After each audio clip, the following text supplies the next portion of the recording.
খুঁজে বেড়াই চ্যানেলের পক্ষ থেকে সকলকে স্বাগত। মথুরা বৃন্দাবন যাওয়ার যদি পরিকল্পনা করে থাকেন তাহলে এই ভিডিওটি আপনার জন্য। এই সেই বিখ্যাত বিশ্রামঘাট যেখানে ভগবান শ্রীকৃষ্ণ মামা কংসকে বধ করে এসে বিশ্রাম নিয়েছিলেন। মথুরা বৃন্দাবনে কিভাবে যাবেন এবং কি কি দেখবেন আমার আগের ভিডিওগুলো দেখে নেবেন, সময় ও অর্থ দুই বাঁচবে। মথুরা রেল স্টেশন থেকে প্রায় 4 কিলোমিটার দূরত্ব। আর এখানে এসেই প্রথমে যেটা করবেন, নৌকা ঠিক বিকেলে এসে বুক করে নেবেন। সেইখানে বিভিন্ন ঘাট ঘুরে এসে সন্ধ্যায় এই আরতি দেখতে বসে যাবেন। যমুনা তীরে এমন এক ঘাট যেখানে পা রাখলেই মনে হয় সময় থমকে গেছে। শ্রীকৃষ্ণের জন্মভূমি মথুরার হৃদয়ে অবস্থিত এই বিশ্রাম ঘাট। আজ আমরা দেখব সন্ধ্যার আগে নৌকা ভ্রমণ আর সন্ধ্যার পর সেই অপূর্ব আরতির দৃশ্য।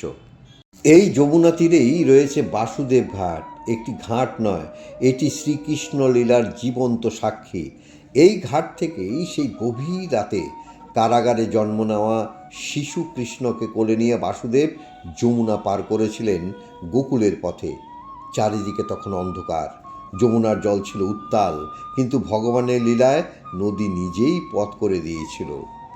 এই সেই ঐতিহাসিক বাসুদেব ঘাট। বাসুদেব ঘাট থেকে গোকুল 12 কিলোমিটার, আর এখান থেকে জন্মভূমি 1 কিলোমিটার। যমুনা নদী পার করে বাসুদেব মাথায় ঝুড়িতে শিশু ভগবান শ্রীকৃষ্ণকে নিয়ে এই 13 কিলোমিটার পায়ে হেঁটে গোকুলে লুকিয়ে রেখে দিয়ে এসেছিলেন। সন্ধ্যার আগেই আমরা উঠলাম নৌকায়। যমুনার শান্ত জলে ভেসে ভেসে একে একে দেখেছি বিভিন্ন ধরনের ঘাট। আজও এখানে দাঁড়ালে মনে হয় এই পথ দিয়েই যেন ভগবান কৃষ্ণ গোকুলের দিকে যাত্রা করেছিলেন। এই পবিত্র বিশ্রাম ঘাটকে কেন্দ্র করে উত্তর ও দক্ষিণে আরও 12টি করে মোট 24টি উপঘাট বিস্তৃত আছে। মথুরার যমুনা নদীর তীরে অবস্থিত মূল কেন্দ্র এই বিশ্রামঘাট। বিশ্রামঘাটে নৌকা থেকে সন্ধ্যা আরতি দেখতে একদম ভুলবেন না, আর সন্ধ্যায় অবশ্যই প্রদীপ জ্বালাবেন। মথুরার সব ঘাটের মধ্যে এটি সবচেয়ে পবিত্র। যমুনা আরতির মূল কেন্দ্র এখানেই। প্রতিদিন হাজার হাজার ভক্ত ও পর্যটক এখানে সমবেত হন। এই আরতি শুধু চোখের দেখা নয়, এই আরতি হৃদয়ের অনুভব করার। যদি কখনো মথুরায় আসেন তাহলে বিশ্রামঘাটের সন্ধ্যা আরতি মিস করবেন না। মথুরার সব ঘাটের মধ্যে এটি সবচেয়ে পবিত্র। যমুনা আরতির মূল কেন্দ্র এখানেই। প্রতিদিন হাজার হাজার ভক্ত পর্যটক এখানে সমবেত হন। সূর্য অস্ত যেতেই শুরু হলো সেই মাহেন্দ্রক্ষণ। ঘাট জুড়ে রাধে রাধে ধ্বনি, পুরোহিতদের হাতে জ্বলন্ত প্রদীপ, শঙ্খধ্বনি, ঘণ্টাধ্বনি আর মন্ত্রোচ্চারণে পুরো পরিবেশ যেন স্বর্গীয় হয়ে উঠল। নৌকার উপরে বসেই আরতি দেখা, মনে হয় যেন যমুনা মা নিজেই আরতির সাক্ষী। আপনাদের আরেকটা তথ্য জানিয়ে রাখি, বৃন্দাবন ও মথুরা সব মন্দির দুপুর 12টা থেকে 4টে পর্যন্ত বন্ধ থাকে। তাই সকালের দিকে অন্যান্য মন্দির দর্শন করে 4টার মধ্যে বিশ্রামঘাটে পৌঁছে নৌকায় প্রতিটি ঘাট নৌকা থেকে দর্শন করে নিন।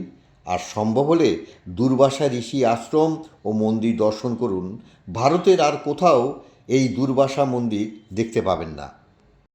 এই বিশ্রামঘাটে সন্ধ্যায় প্রদীপ ভাসানো মানে পাপমোচন, ভক্তি ও কৃতজ্ঞতার প্রকাশ। শ্রীকৃষ্ণকে স্মরণ, যমুনা দেবীর আশীর্বাদ ও দেবী প্রসন্ন হন, আর মানসিক ও পারিবারিক শান্তি ও আত্মিক প্রশান্তি লাভ হয়। তাই তীর্থযাত্রীরা প্রথমেই এসে এই সন্ধ্যায় মন্ত্র পড়ে প্রদীপ ভাসিয়ে দেন। সন্ধ্যা হলো সন্ধিক্ষণ, দিন ও রাতের মিলন। শাস্ত্রমতে এই সময় দেবতাদের কৃপা লাভ হয়। যমুনা আরতির সময় প্রদীপ ভাসানো বহুগুণ ফলদায়ক। এই ঘাটে সন্ধ্যায় প্রদীপ জ্বালিয়ে যমুনা নদীতে ভাসিয়ে দেওয়া শুধু একটি আচার নয়, এর সঙ্গে গভীর ধর্মীয় বিশ্বাস, ইতিহাস ও আধ্যাত্মিক মাহাত্ম্য জড়িয়ে আছে। মথুরার বিশ্রামঘাটে যমুনা সন্ধ্যা আরতি আপনার কেমন লাগলো? কমেন্টে লিখুন রাধে রাধে। ভিডিওটি ভালো লাগলে লাইক করুন, আর এমন ভ্রমণ ও ভক্তিমূলক ভিডিও পেতে খুঁজে বেড়াই চ্যানেলটিকে সাবস্ক্রাইব করুন। এই ভিডিওটি যাতে হারিয়ে না যায় তার জন্য সেভ করে রাখুন এবং বেশি বেশি করে শেয়ার করুন। আরেকটি তথ্য জানিয়ে রাখি, এখানে হনুমানের উৎপাত আছে, তাই আপনাদের চশমা ও ব্যাগ সাবধানে রাখবেন। এই দৃশ্য দেখতে দেখতে মন্দিরের সামনে চোখ গেল। দেখতে পেলাম বৈবাহিক আবদ্ধ হওয়ার পূর্বে যমুনা মাকে নিমন্ত্রণ জানাতে এসে তারা আনন্দে মাতলেন, তার এক অপূর্ব দৃশ্য।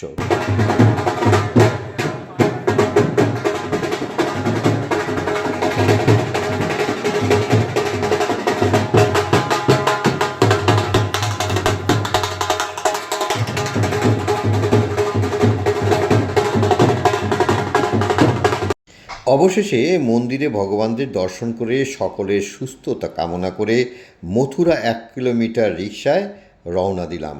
আবার দেখা হবে অন্য কোনো ভিডিওতে। সবাই ভালো থাকবেন। আজ এই পর্যন্ত। শুভরাত্রি।